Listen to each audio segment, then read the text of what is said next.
What's going on in Utah? What's going on? And that's what people in the league are watching right now. Okay. What's going on in Utah? Okay.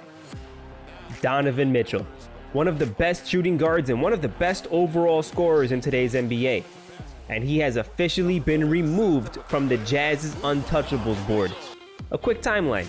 Utah traded Royce O'Neal, also Mitchell's best friend, to Brooklyn for a first rounder.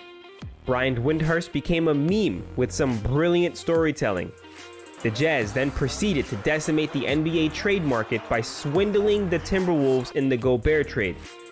Then Danny Ainge began hanging up on calls centered around Donovan Mitchell, only for it to come out that the Jazz are actually listening to offers just a few days later. Utah has become a circus, and I'm all for it. Welcome to AJM in the AM. I'm Anthony Mero, episode 17. Now, I could talk about the DeAndre Ayton scenario. He just signed an NBA record offer sheet from the Pacers, only to be matched by the Suns for a 4-year, $133 million max contract.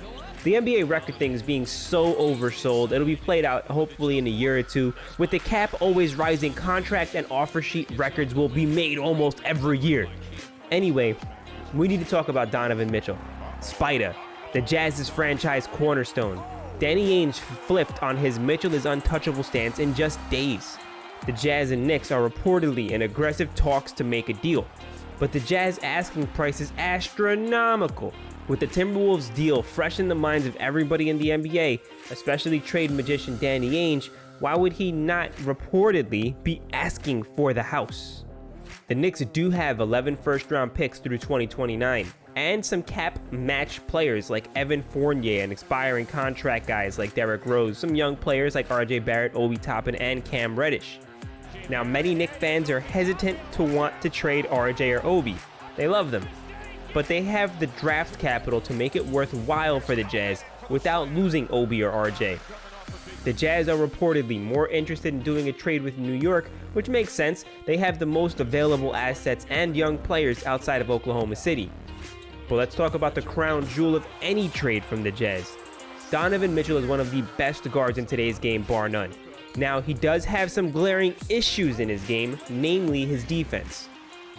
He is an abysmal defender and is a big part of why Gobert can get exploited in the playoffs. He allowed his primary defensive assignments to shoot 4% overall better in the regular season, and 9.6% better in the first round against Dallas, including an insane 18% better from deep. His Matador defense has led to 3 first-round exits in 4 years. Now, his offense, on the other hand, otherworldly. A lights-out 3-level scorer with a dynamite driving kick game.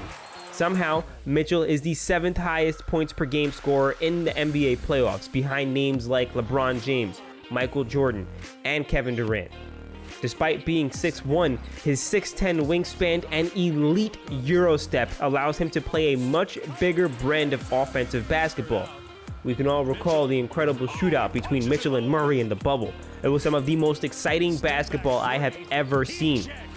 Now, what is concerning for the Knicks, or at least should be, is their new guard lineup would be woefully undersized, with Brunson and Mitchell both being just 6'1" and completely devoid of defense. On the flip side, this could be the injection of culture and stardom that the Knicks need to make them relevant again. Spida has never missed the playoffs in his short 5 years in the league. He's also a much better passer than his assist numbers would dictate. Gobert has some of the worst hands in the NBA, so his role partner was never really ideal. I can see those assist numbers increase with Julius Randle, Obi, and Mitchell Robinson as pick and roll or pick and pop partners. Mitchell also has ties to New York, with his father being from the Mets and also being from upstate. New York might be a solid destination for Spida. His game is pretty and would immediately be the best Knick since Carmelo Anthony. Before I continue, if you like the content, please hit that subscribe button to join the Ant Colony and like the video. It helps our channel a ton. Can the Knicks contend with Mitchell though? With the Celtics, the Sixers, the Heat, the Bucks, and the Nets, if they have KD, that's not looking likely, especially with the Cavs, Hawks, and Hornets on the rise.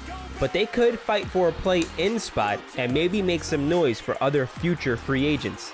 The New York Knicks haven't exactly been a free agent destination for a while now, but adding a player the caliber of Mitchell could swing that. especially since he's locked in for at least 3 seasons. Mitchell moving to the Knicks is probably the most likely scenario. As long as they don't get finessed like the Wolves did and pay a king's ransom of young talent along with their picks, they should be fine. Maybe even flip their future for the coming seasons. The Knicks could use an injection of excitement, and hopefully it won't cost them their young studs. As always, thank you for watching. I truly appreciate the support, and I will catch you on Monday.